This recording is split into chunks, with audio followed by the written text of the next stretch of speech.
The Dominion Empire had ruled the stars for 8,000 years. They had conquered over 2,000 star systems. Their method was always the same. They would arrive with a massive fleet. They would send one message demanding surrender.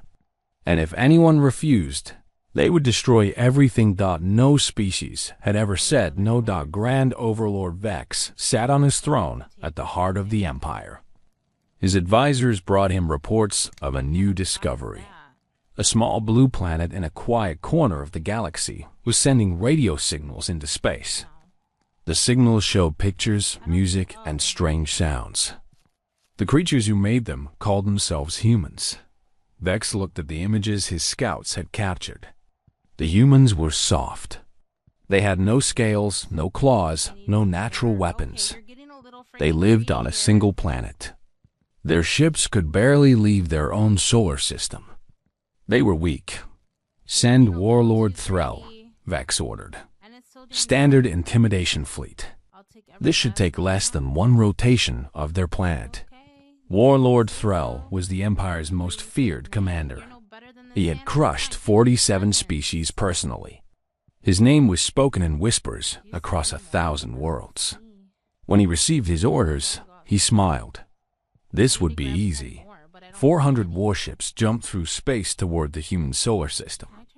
Each ship was the size of a small moon.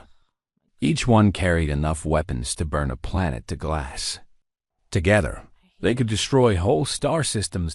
Admiral Park Taiho was drinking his morning coffee aboard the UES Resolve when everything changed. The ship's alarms started screaming.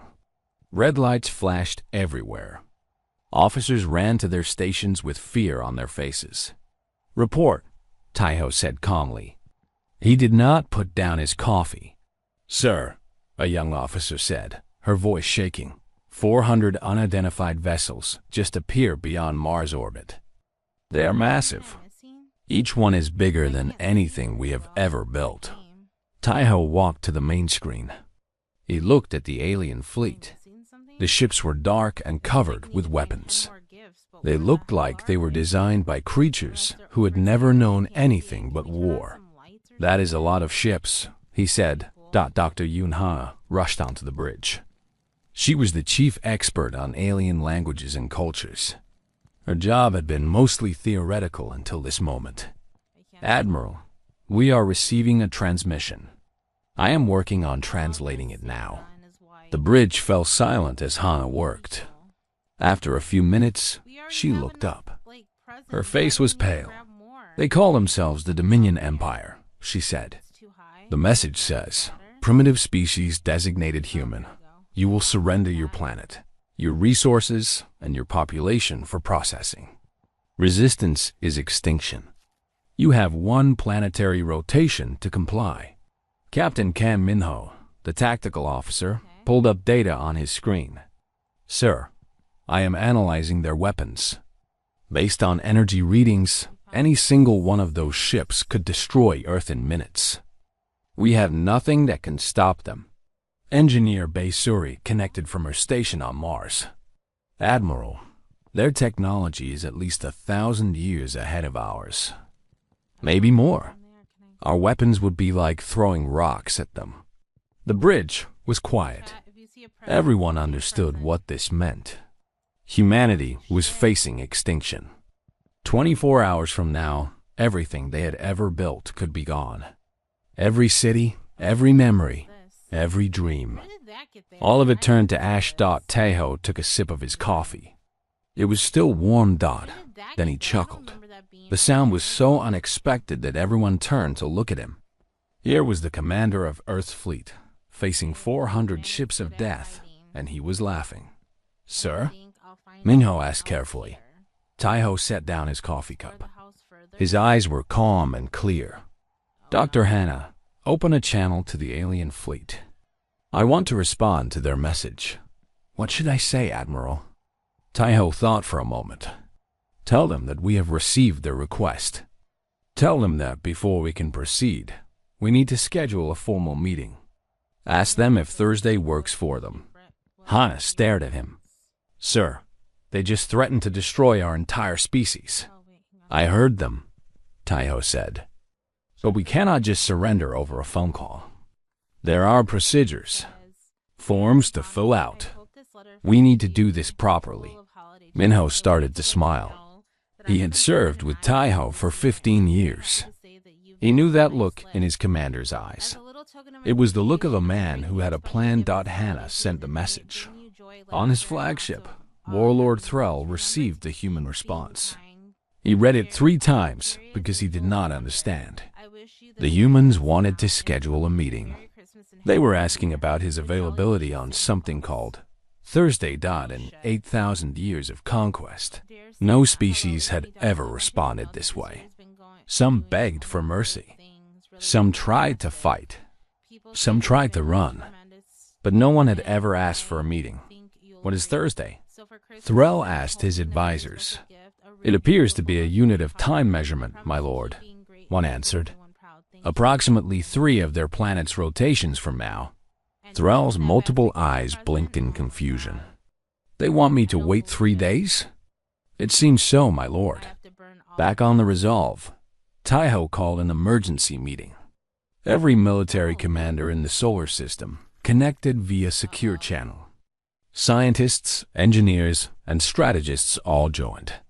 The fate of humanity would be decided in this conversation.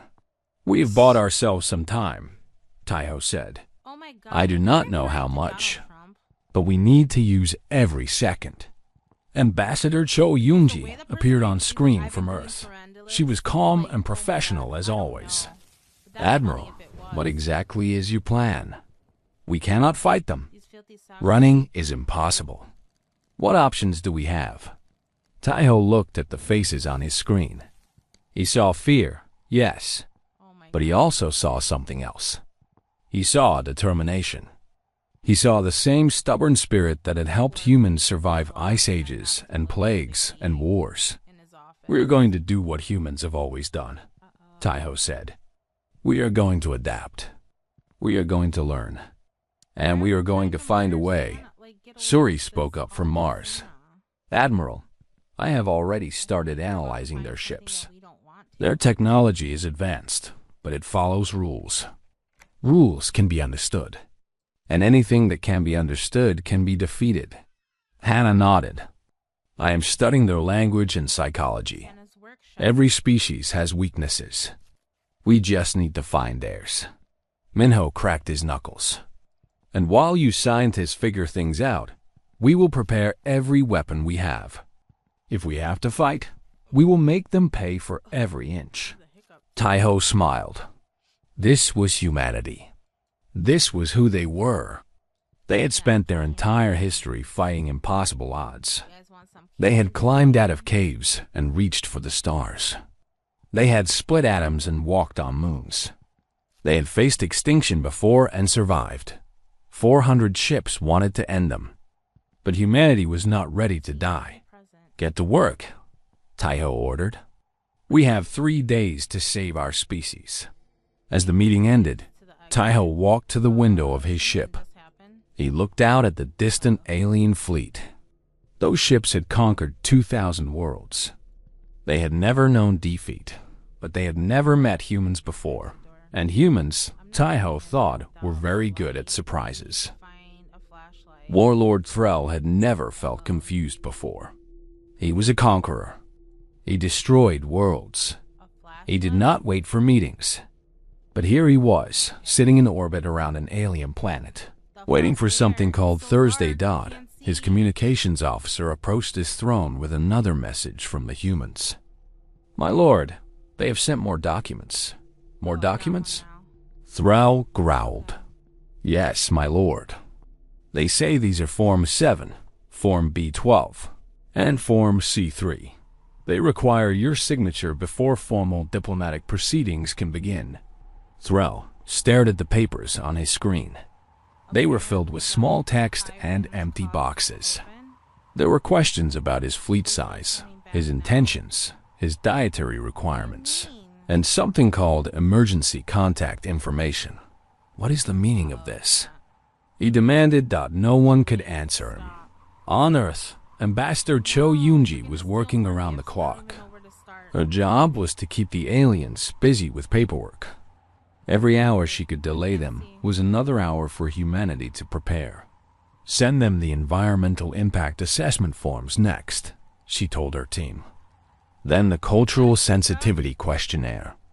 After that, the formal introduction protocols. Her assistant looked worried. Ambassador, will they really fill out all of this? Yoonji smiled. They conquered 2,000 worlds through fear. They have never dealt with bureaucracy before. They do not know how to handle it. She was right. On Threll's ship, chaos was spreading. His officers did not know what to do with the endless stream of human documents. They were warriors, not paper pushers. Every time they tried to ignore the forms, the humans would politely remind them that proper procedures must be followed. High Advisor. Corrin connected from the Dominion capital. His image appeared on Threll's screen, and he did not look happy. Warlord, why have you not crushed these creatures yet? Corrin demanded. Threll hesitated. They are asking for meetings, sending forms. I have never encountered this before. They are stalling, Corrin said coldly. It is obvious. Destroy them immediately.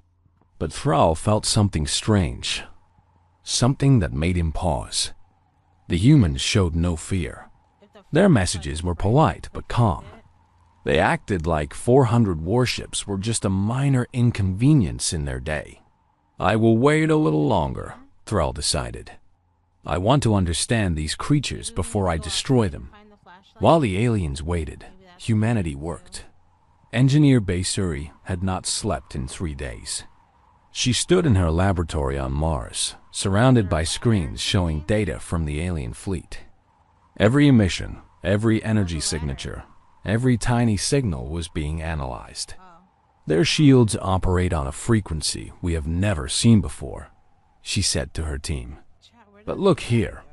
There is a pattern, a rhythm. A young engineer named Jang Do-hun leaned closer. What does that mean? It means they follow rules, Suri said.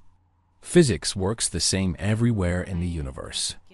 Their technology is advanced, but it is not magic. If we can understand the rules, we can find the weaknesses. Across the solar system, similar scenes were happening everywhere.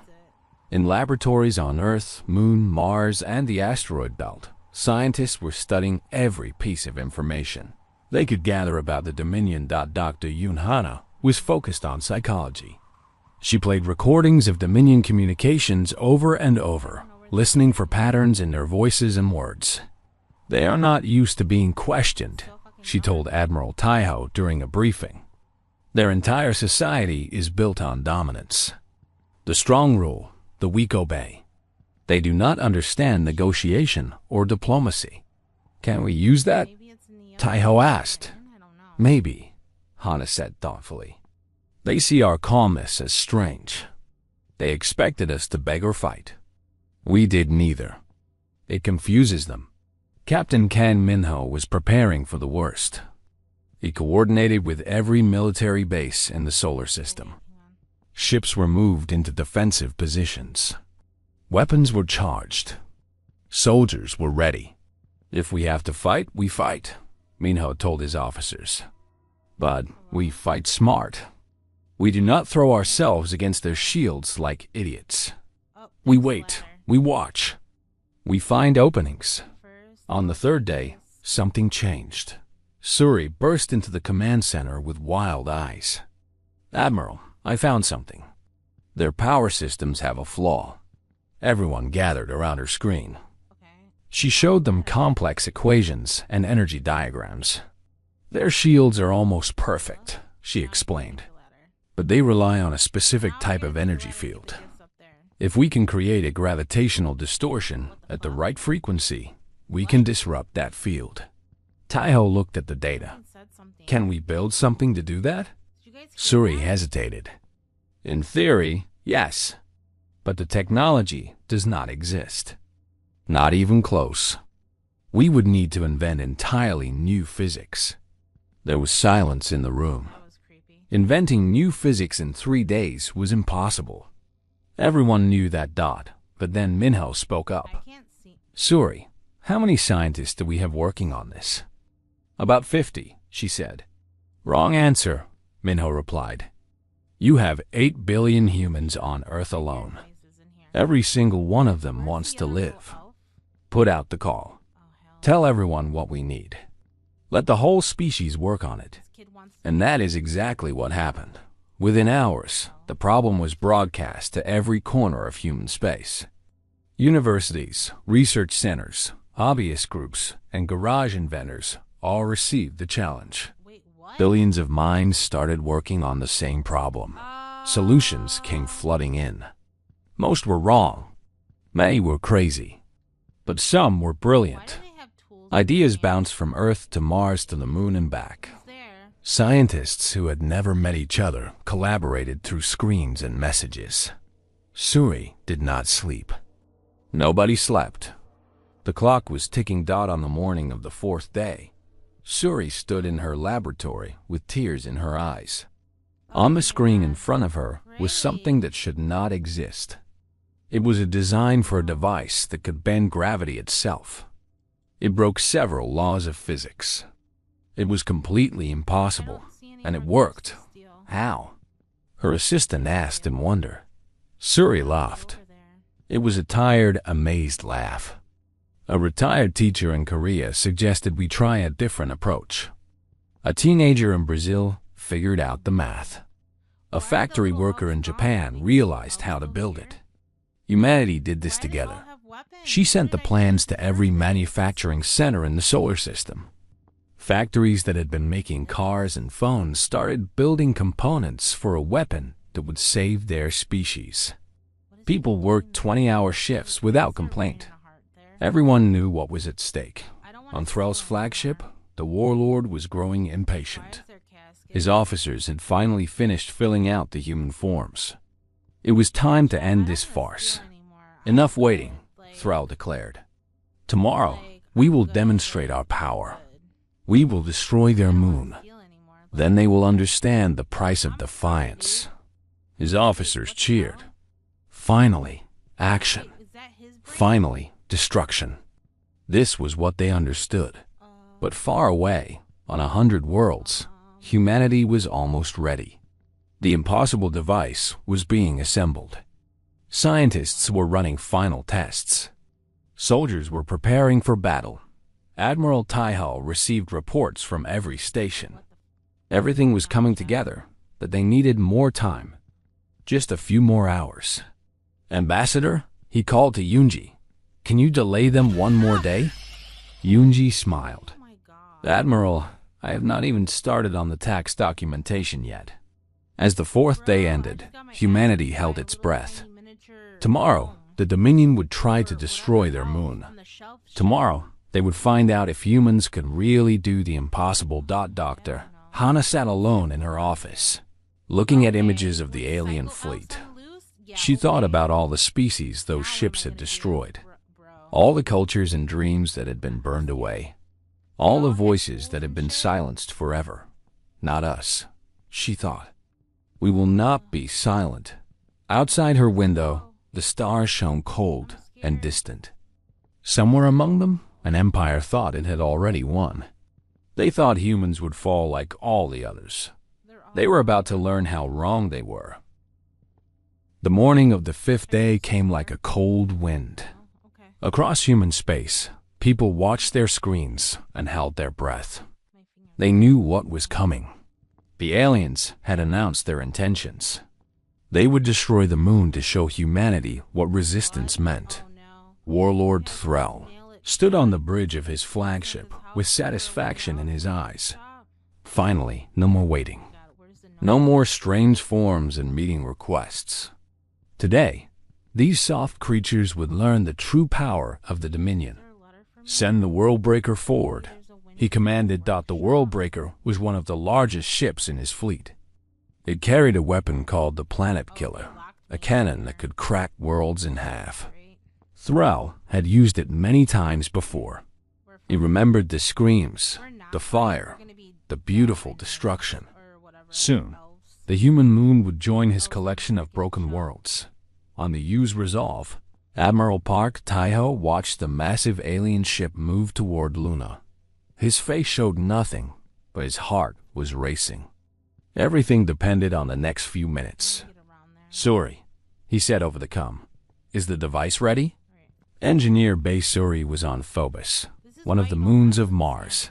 Around her, a team of exhausted engineers made final adjustments to a machine that should not exist. It was ugly and improvised, built from parts that were never meant to work together. But the mathematics said it would work. They hoped the mathematics was right. "Ready as it will ever be, Admiral," Suri replied. Her voice was steady, but her hands were shaking. "I still do not understand how this works. We invented physics that textbooks say is impossible." "That is what humans do," Taiho said. "We make the impossible normal." Dr. Yoon Hannah joined Taiho on the bridge. She had been studying the Dominion psychology all week, and she had learned something important. "They are arrogant," she said quietly. 8,000 years of easy victories have made them blind. They cannot imagine losing. That is their weakness. Captain Kang Min-ho was at the tactical station, his fingers ready on every button. He had positioned human ships throughout the solar system, hidden behind asteroids and moons. If the device failed, they would fight. They would lose, but they would fight. "Worldbreaker is charging its weapon," a sensor officer reported. "Energy levels are rising. It will fire in approximately 3 minutes. On Earth, billions of people looked up at the sky. The moon hung bare, silver and peaceful. It had watched over humanity since the first humans walked the plains of Africa. It had guided sailors across dark oceans. It had inspired poets and dreamers for thousands of years, and now an alien ship wanted to destroy it. Children asked their parents what was happening. Parents did not know what to say. All they could do was hold each other and wait. 2 minutes to firing, the officer called out. Taiho opened a channel to all human forces. Everyone, this is Admiral Taiho. In 2 minutes, we will find out if we live or die. Whatever happens, I want you to know that it has been an honor serving with you. Humanity is worth fighting for. Humanity is worth dying for. Across the solar system, soldiers and scientists, engineers and politicians all listened to his words. Some cried. Some prayed. Some just stood in silence. 1 minute. On Phobos, Suri's finger hovered over the activation button. The device hummed with power that humans had never controlled before. She thought about her family on Earth. Her parents, her little brother, everyone she loved. Please work, she whispered. 30 seconds. The Worldbreaker's cannon glowed with terrible energy. Even from millions of kilometers away, sensors could detect the heat. It was the fire that had killed 1,000 worlds. 15 seconds. Thrall smiled. He loved this moment. The moment before destruction. The moment when hope died. 10 seconds. Taiho gripped the arms of his chair. 5, 4, 3, 2, 1. The Worldbreaker fired. A beam of pure annihilation shot toward Luna. It was bright enough to blind anyone who looked directly at it. It moved at nearly the speed of light. Nothing could stop it, and then it stopped. For exactly 0.003 of a second, the beam existed as a line of fire across space. Then it scattered. The energy dispersed harmlessly in all directions, absorbed by something invisible that hung between the weapon and its target. Silence filled Thrall's bridge. His officers stared at their screens with wide eyes. The weapon had fired perfectly. The beam had been strong enough to split a planet. But the moon was still there, untouched. What happened? Thrall demanded. Why did the weapon fail? His chief scientist checked the readings again and again. My lord, the weapon did not fail. The beam was disrupted by a gravitational anomaly. Something bent space itself, and scattered the energy. "That is impossible," Thrall said. "The humans do not have that technology. No one has that technology." On the Resolve, the bridge erupted in cheers. Officers hugged each other. Some cried with relief. The moon was safe. Humanity was still alive. Taiho allowed himself a small smile. Then he opened a channel to Thrall's flagship. "Warlord Thrall," he said politely, "I apologize for the delay. We were busy with some last-minute preparations. Now, about that meeting you wanted to avoid. How does tomorrow sound? We have some counter-proposals to discuss." Thrall stared at the screen. The human admiral looked calm and relaxed, like nothing special had happened. Like he had not just done the impossible. "You stopped our weapon," Thrall said slowly. "Yes, we did," Taiho replied. "It was an interesting challenge. We enjoyed solving it." For the first time in his long life, Thrall felt something cold crawl through his body. It was not fear. He did not know fear, but it was something close. Something that whispered warnings in his mind. These creatures had only known about the Dominion for 5 days. In 5 days, they had invented technology that should have taken centuries. They had done the impossible while filling out forms and asking for meetings. What else could they do? High Advisor Corrin's face appeared on a private screen. He looked worried. "Warlord, the Grand Overlord has received your report." "He is concerned?" "Concerned?" Thrall growled. "These humans are not like other species. The Overlord believes a larger force is required. He's coming personally with the main battle fleet." Thrall's blood ran cold. The main battle fleet. 10,000 ships. A force that had never been used against a single species before. When will he arrive? Thrall asked. 3 days. On Earth, the celebration continued. People danced in the streets. They had faced extinction and survived. The moon still hung in the sky, beautiful and whole. But Admiral Taiho did not celebrate. He sat in his office and looked at the intelligence reports. A larger fleet was coming. Much larger. "We won one battle," he told Hana and Minho. "But the war is just beginning." Suri connected from Phobos. She looked exhausted but proud. "The device worked, Admiral. We bent space itself. But it took everything we had. We cannot do that again. Then we find another way," Taiho said. "We have 3 days before their main fleet arrives." 3 days to prepare. Hana nodded. "I have been studying their communications. The Overlord is different from Thrall. Smarter, more dangerous, but also more curious. He wants to understand us before he destroys us. Can we use that?" Minho asked.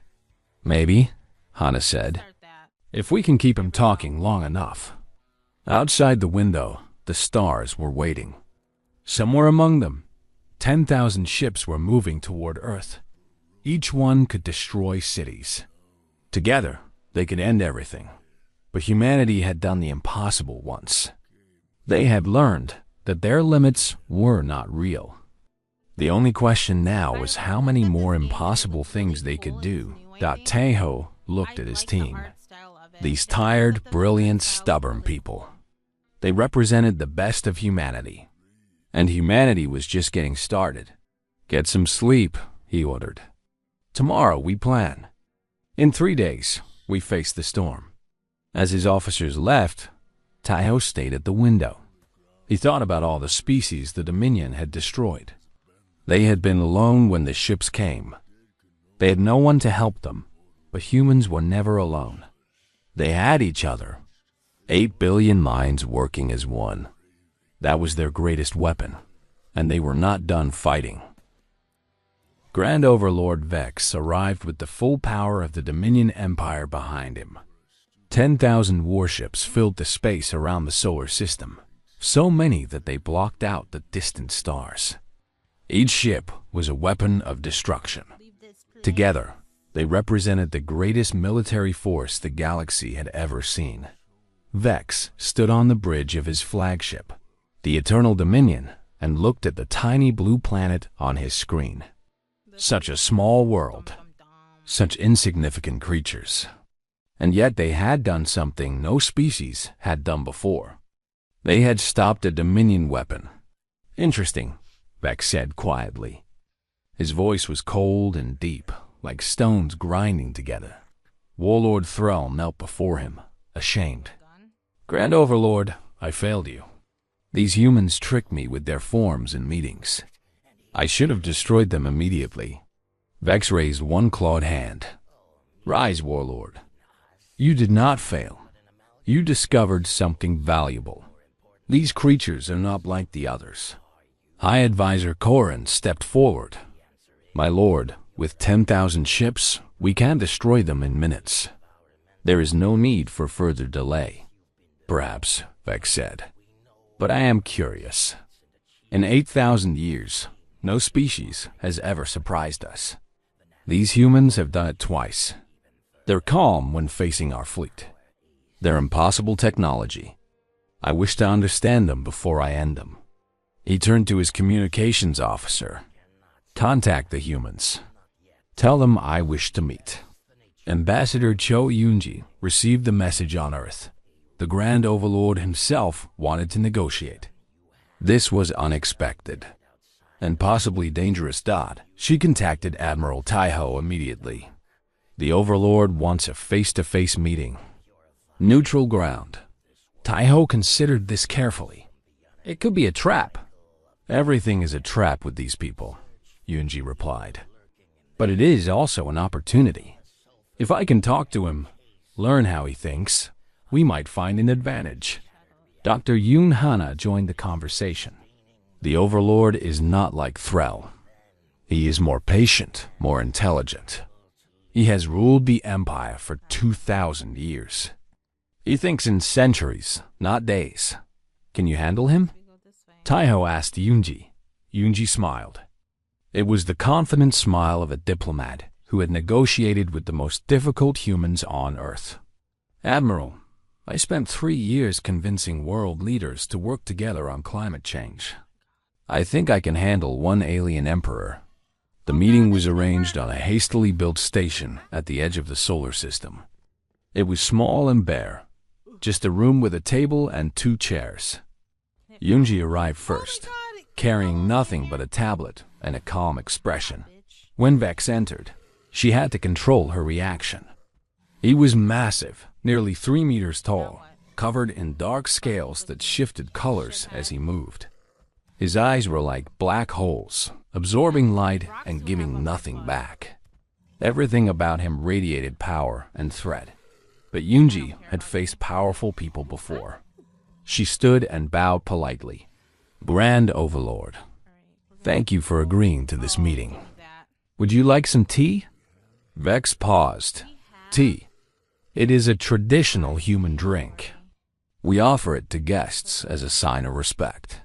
For a long moment, Vex said nothing. Then he made a sound that might have been a laugh. You are strange creatures.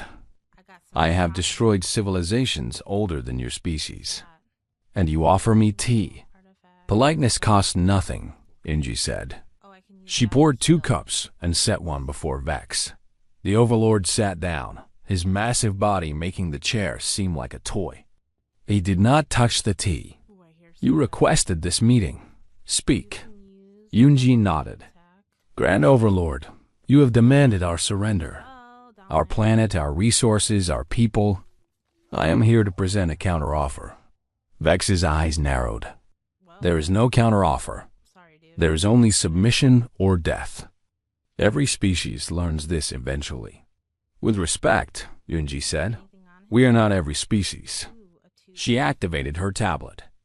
A holographic display appeared above the table, showing complex diagrams and data streams. In the 5 days since your forces arrived, we've done some research. Your empire's fleet movements for the past century, your supply lines, your communication networks, your political structure. Vex leaned forward slightly. This was impossible. His empire's data was encrypted with technology that should take millennia to crack. Yunji continued calmly. We have identified 17 species under your rule that are ready to rebel. 3 of your regional commanders are planning to challenge your authority. Your youngest son is secretly meeting with resistance leaders. The room went very quiet. We also found something interesting in your genetic code, Yunji said. A sensitivity to certain frequencies of radiation. Harmless in small doses, but concentrated. She let the sentence hang. Vex's claws dug into the table, leaving deep scratches in the metal. You threaten me? No, Yunji said. I am simply showing you that we understand you. We are not frightened primitives waiting to be conquered.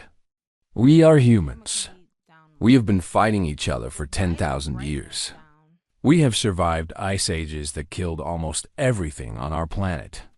We created weapons that could destroy our own world, and somehow chose not to use them.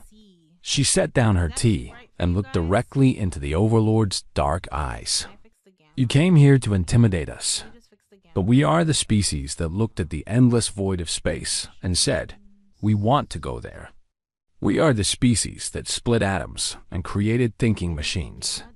We tamed wolves, the most dangerous predators on our world, and turned them into pets that sleep in our beds. Vex's translator helpfully explained. Wolves were apex predators on their homeworld. Extremely dangerous. Yunji smiled. We did it by being more stubborn than them. We can be more stubborn than you too. For a long time, Vex said nothing. He studied this small, soft creature who sat across from him without fear. She had no claws, no scales, no natural weapons. Her species was barely 1,000 years into space travel. By every measure, she should be terrified, but she was not. What do you want? Vex finally asked. Peace, Yunji said simply.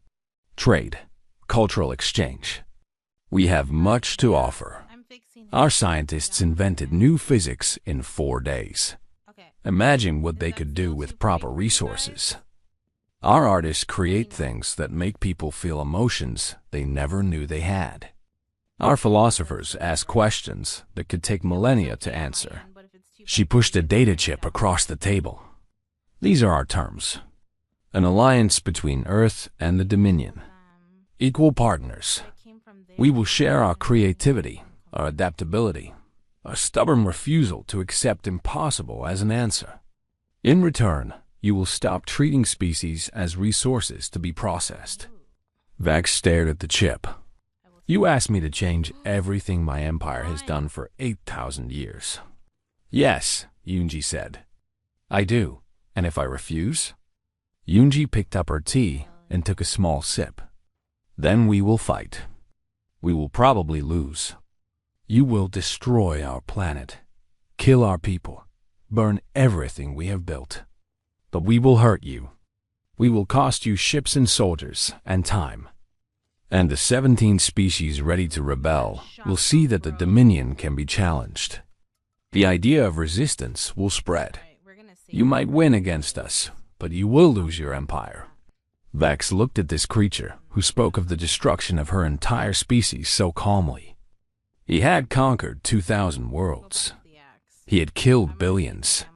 He had never met anyone like her. You are not afraid of death, he said. Yunji smiled sadly. Grand Overlord, every human lives with the knowledge that they will die. It is our constant companion from the moment we are born.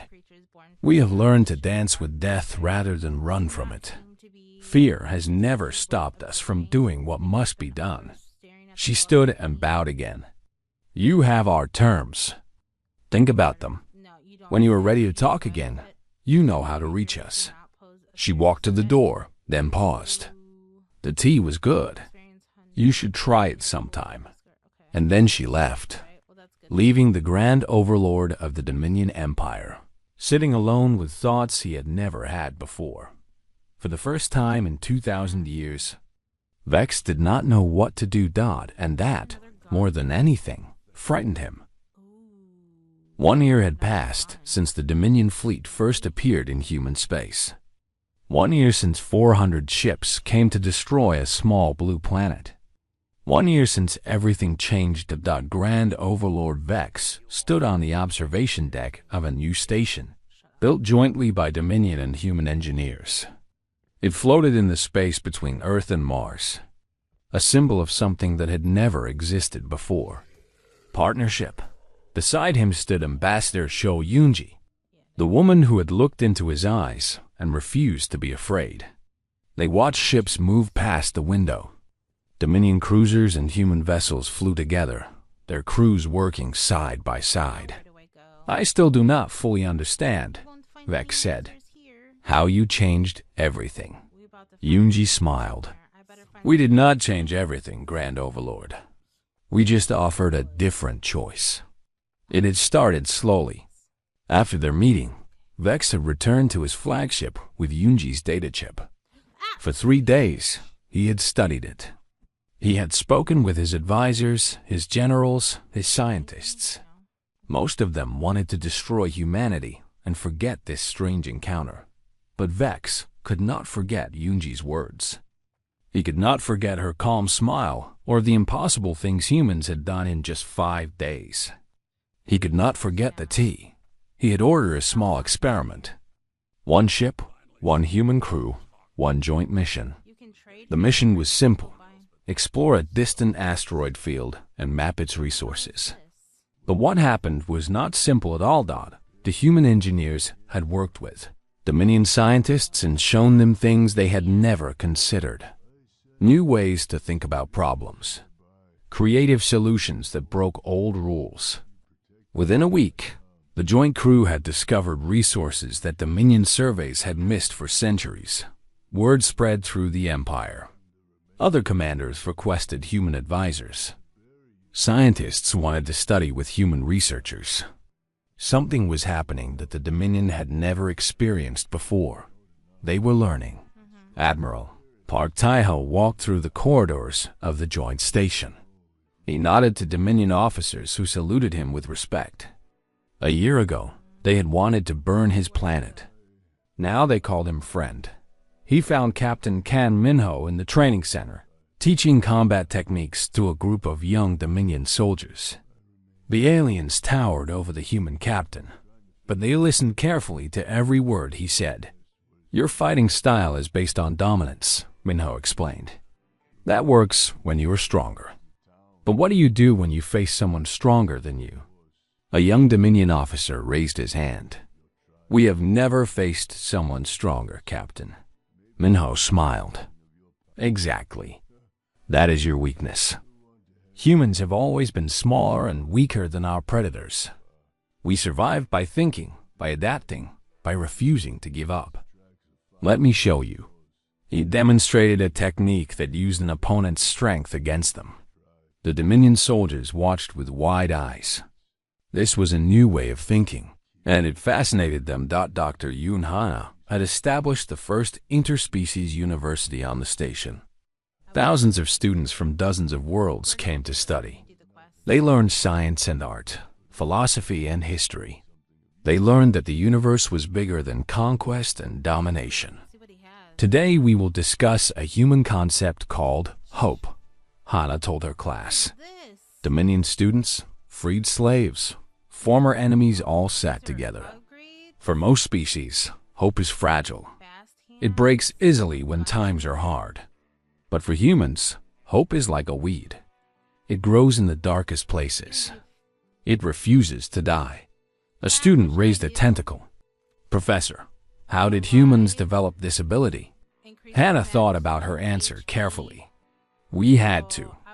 Our history is full of darkness. Wars, plagues, famines, disasters. We should have died 1,000 times.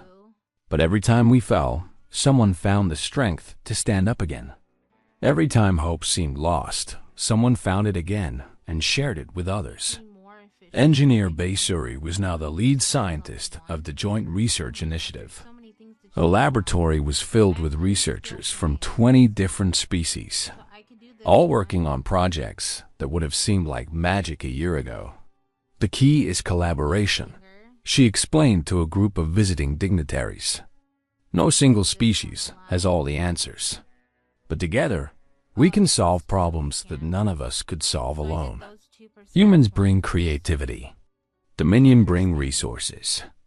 Others bring different perspectives.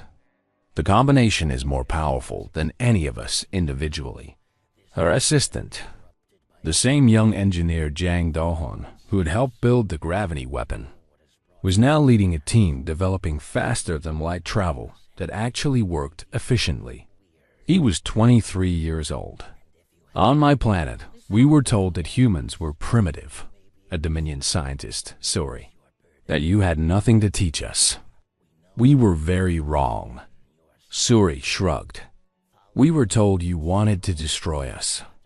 People are often wrong about each other. The important thing is learning the truth. Across the galaxy, changes were spreading. The 17 species that had been ready to rebel were now free.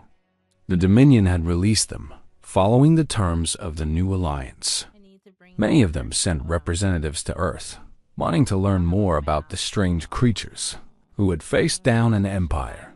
Some of these species had been conquered centuries ago. They had forgotten what freedom meant. Humans helped them remember. Ambassador Yoonji traveled from world to world, meeting with leaders and ordinary people alike. She told them about Earth, about human history, about the struggles and triumphs of her species. She told them that hope was not weakness. It was the greatest strength any species could have. On a small planet at the edge of former Dominion space, a child heard about humans for the first time. Her species had been slaves for 300 years. She did not know any other life. The humans looked at the biggest empire in the galaxy and said no, her teacher told the class. They were small and young and weak by every measure. But they did not give up. They found a way. The child thought about this for a long time.